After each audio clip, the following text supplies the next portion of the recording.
I just got done replacing the Evap canister in this vehicle, and I got thinking, this contains fuel vapors, so don't be smoking, don't be around ignition sword, all that kind of stuff, and don't sue me if you blow your face up like the mom in the movie Better Off Dead. Ricky! Reminds me of the moonshine Ricky's dead pappy used to make. God bless him. Mrs. Smith, no, wait! Gee, I'm real sorry your mom blew up, Ricky. Brian's Mobile One. Subscribe. This is a 99 Hyundai Elantra. It's kind of a funky angle because it's up on the lift. Why? Because we're going to replace the Evap can. It's called the can, is an abbreviation of canister. So anyway, they're not super difficult to replace on most vehicles, some more than others. I'm going to throw some light under here and show you how it's done. This particular one doesn't have any codes or check engine light stuff because it's a 99. It's like the first generation of onboard diagnostics, second generation. So pretty much you have to have a part fall off of the car in order for the light to come on. But I had it off in troubleshooting some issues with the purge solenoid and some stalling issues related to this, and a bunch of the charcoal came out.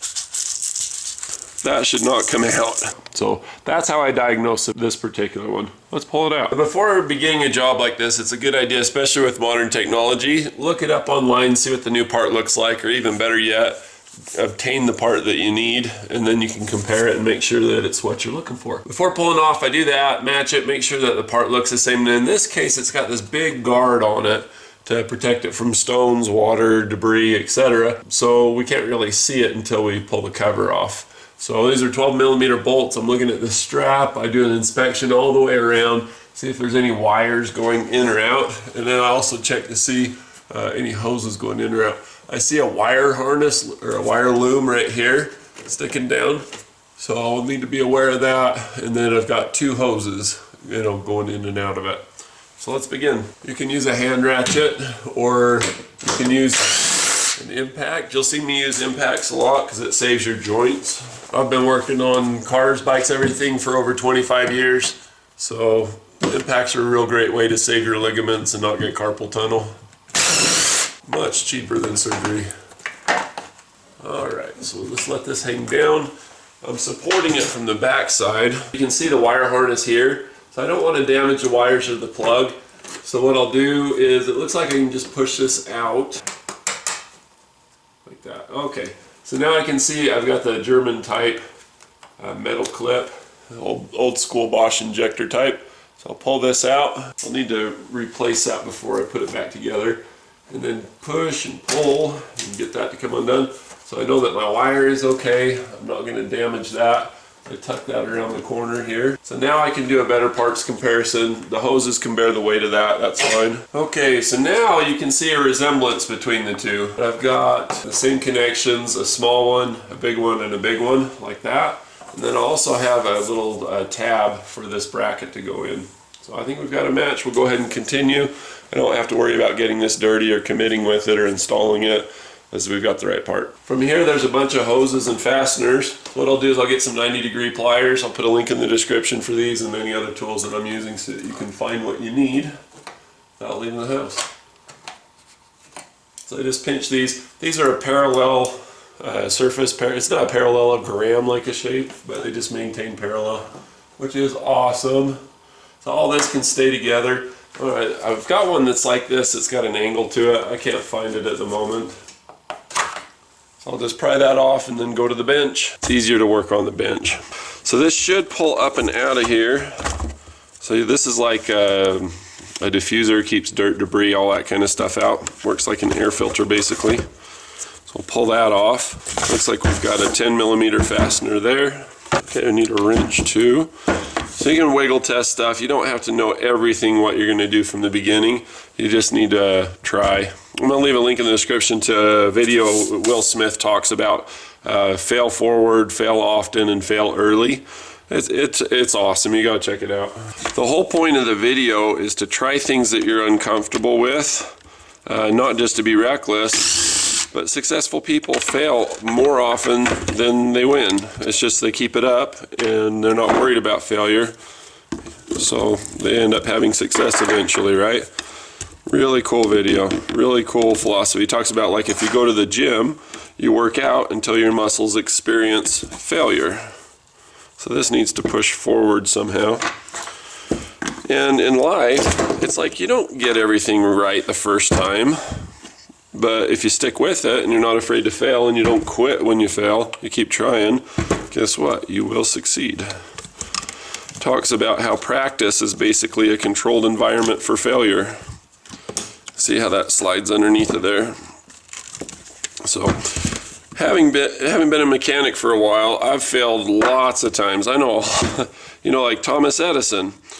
He talked about finding 1,000 ways or however many ways it didn't work for a light bulb or didn't work for something. And Alexander Graham Bell, same thing. He invented the telephone. By accident, they spilled something on the wires and all of a sudden it worked. Whereas before, it didn't work for the longest time. Yeah, we go from this side. When I start a video, I don't know if it's going to work half the time. And I can edit, yeah, that's true, but a lot of times you just have to do stuff by trial and error. So just pinch these, put that down. And say I'm building my new garage, studio, whatever you want to call it. I've experienced all kinds of failure with that. But I keep going. The whole reason why I have skill as a mechanic is because I stick with it. I keep going, don't give up. And eventually, through all this frustration and work and trial and error and all that kind of stuff, look where I'm at now. I get to save all kinds of money on my car repairs, obviously, and share what I've learned with other people. Pretty freaking cool. But I'll tell you what, there have been times I've been so frustrated that I just thought it was unbearable.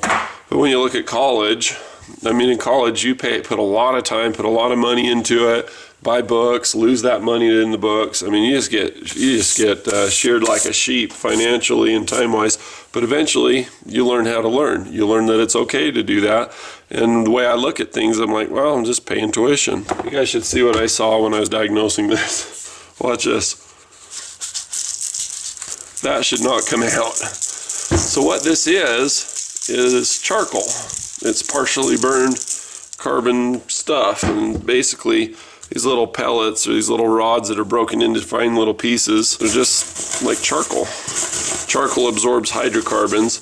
This basically works like to retain the evap or evaporative emissions. Like you ever watch gasoline that's poured out on the ground, you see like little vapors, it rapidly evaporates. That's why it's gasoline, it works good because it atomizes really well and it's somewhat energy dense. So this stuff is carbon and it absorbs the hydrocarbons. They stick to it, it holds it, and then after you start your car and it's running for a little bit, then it opens a valve and it sucks all of those hydrocarbons off of the carbon that you see here, the charcoal, and sucks it into your intake and burns it cleanly so that it's not released into the atmosphere as hydrocarbons. So the new one, if you take it and dump it the same way, you may get a couple little dustings of something. See the little powder from it? That's actually dust coming from this as I look more closely. But this one's good. Let's put it in the car. So the first thing I'm going to do is I'm going to take this clip and put it back in place. So this is to remain open. You just put it around here. The first part's really easy, but then it hits a dead end on each side. Again, I'll leave the links in the description, but this is the one I like. It's kind of dangerous, but I bought it. It's what I have. If you're working with this end, you can stab yourself in the eye. So I'll leave this one if you like this one. And then I'll also leave, it's nice because you can, it's right there when you need it. But I'll leave a link for some other ones that are safer that just have one end. You can see how I push that down, and then I also push on the back side. So it goes all the way to the end, like you see here. Ta-da! Now that'll click on just like it's supposed to. Okay, now for the canister, I'm gonna run the lines in here. I've already connected this one for the intake. Now I just need the output and purge. On a 99 Hyundai Elantra, these have a really screwy evap system that not only goes to this, but it actually sucks over the top of the fuel tank. This is a spare tire, fuel tank's actually up here. But it actually skims off of that first and pulls vapors. So instead of carefully metering and monitoring and controlling the purge valve, in a way that responds to feedback from the oxygen sensor, basically instead of dosing it so it breathes right, it sucks from the fuel tank and just counts on there being fuel vapor there, whether from the canister or from the fuel tank. So you want to check these lines and make sure that you don't abuse them too hard or crack them in the process. But you can see I pulled it on with the 90-degree pliers. Now I flip them upside down, points up, super easy. And then here's a little pro tip for you. Once you've got these kind of clamps in place, pull them the way that they don't want to go. That cinches them tight. That can make all the difference between having a small evap leak and no leak at all. All right, next we run this in alongside where it was before and turn it, push it in until you hear a click. Now I've already tested this solenoid. I've run 12 volts in the ground, one to each pin, verified that that's good. My purge control solenoid's good. The lines are clear. I even pulled the fuel tank down. Did all kinds of diagnosing on this till I knew it had to be the Evap Can. Evap Can on this locally was $160, and then I found it on Amazon and it was like 110, so say 50 bucks. So it is the same part number, same Dorman part number. I'll leave a link in the description for that as well. So I'm just going to start the nut on there, and then this is going to hold it and support it. Go back to the impact. I've got the bolt all ready to go. Do not start your bolts with an impact. You will cross thread it. The nut on this is hard to change because it's built right into the frame. Respect that. Start a few threads. That way you know you won't cross thread. Cross thread is when it goes in crooked, and then instead of the threads engaging and drawing tight, it just rips them all the crap. It makes it really hard to pull back out. Give a little bump, and we are done. Can you believe how easy that was? Now, if you've never done this before, you don't know which tools, you don't know if it matches, it can be really frustrating. But if you stick with it, the money that you save by doing it yourself could probably pay for the tools that you need, basic hand tools to do the job. And then you have the hand tools to do the next job. So don't be shy about taking things on. Don't be afraid to fail. Think about it. What's the worst that can happen? I mean, you could damage the hoses. And if you damage the hoses, probably they were going to fail in the near future anyway. And you might save yourself from a hassle of, a breakdown. Like maybe it would pull a massive vacuum leak and stall your car like this one was doing when it went to purge. You don't know. Just weigh it. I always ask myself, I've never worked on this particular thing before. What's the worst that could happen? Thing is broken, it's destined for the trash. What's the harm in attempting a repair? If I completely bosh it, then the thing's gonna have to go in the trash. Well, it was already gonna go in the trash anyway, so you might as well. And if it takes a little longer, or it's frustrating, or I bust a knuckle, I'm probably gonna learn a lot from that experience and pay some tuition, as I was saying. So might as well give it a try. Cheers. Bonus footage at the end.